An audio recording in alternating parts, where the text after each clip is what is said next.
Hi! Thanks for stopping by tonight.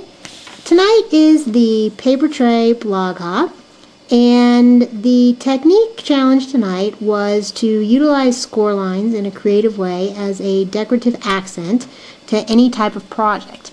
This is my project for tonight, and I've seen quite a few different people do videos on their blogs and thought I would give it a try tonight.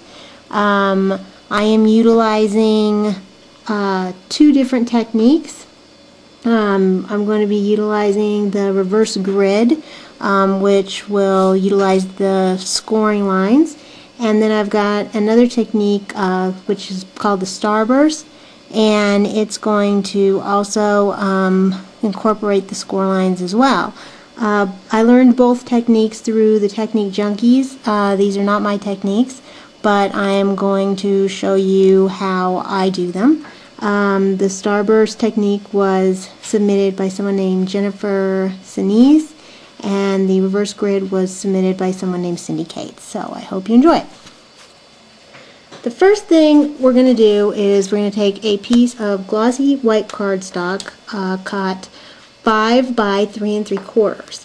Then you're going to take your Score It board or your Score Pal, and I'm using a Score Pal, and I'm going to be using about a 3/4 inch grid on mine. So I'm going to line it up with the 7 and the little triangle after the 7, and then the 6 as a little line right after the dot. So I'm going to start at the 7 with the triangle, the little triangle after the 7, and go over to that line after the 6 and use the tool to score down, and then I'm going to go ahead and move it over and keep going until I get to the end.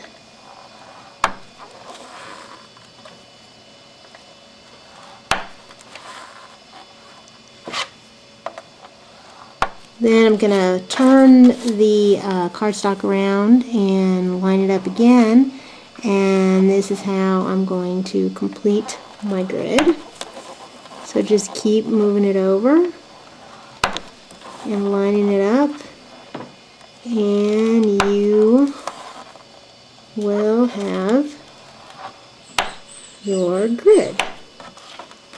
So there is the grid.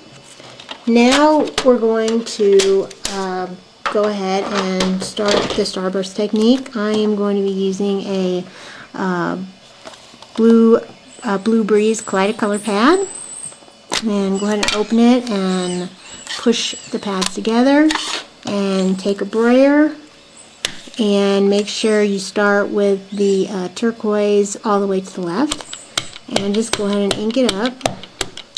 And then you want to kind of get the brayer lined up with the middle of the cardstock, and then you just want to move it around in a circle while lifting it up at the same time and moving the cardstock in a circle at the same time.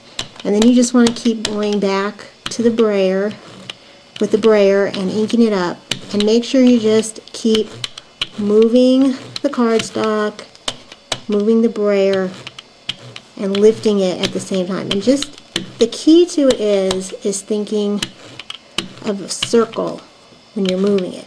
Just keep thinking circle, and keep that turquoise in the center. And then you just want to keep doing that until you have it covered the way, all the way that you need it covered to get the score lines to come out. It almost looks like a kind of an emboss resist kind of thing, and it really makes those score lines pop, especially because these score lines are reversed, and that's why they call it reverse grid.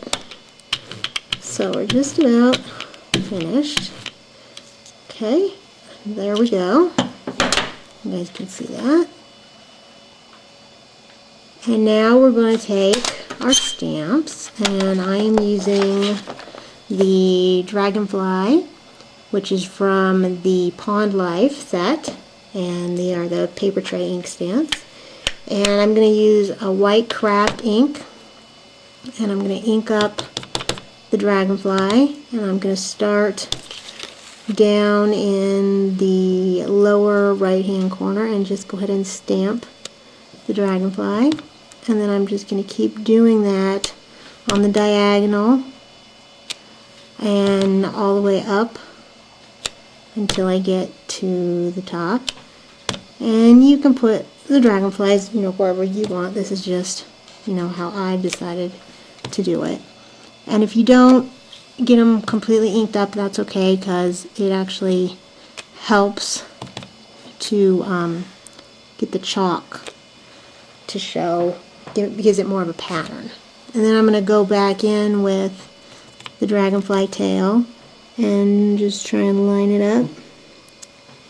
And that's one other thing that I really, really like about these stamps, is that they're clear and you can see exactly where you want to place them. So there's that.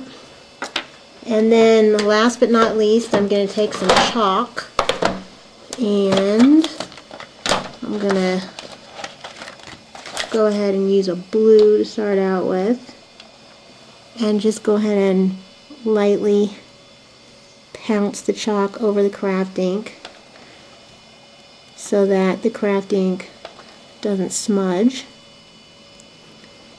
and just keep pouncing that until you get the color that you want.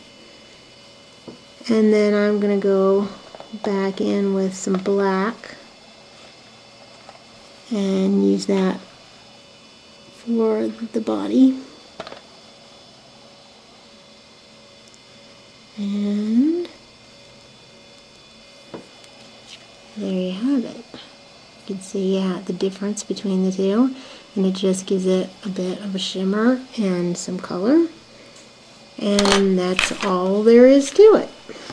So here once again is the finished card, and just a few other things. I matted mine with a piece of white cardstock underneath the main panel, which was 5 1/8 by 3 7/8, and then I did a piece of Tempting Turquoise at 4 by 5 1/4, and last but not least, the Brilliant Blue at 4 1/2 by 5 1/2. 4 1/4 by 5 1/2.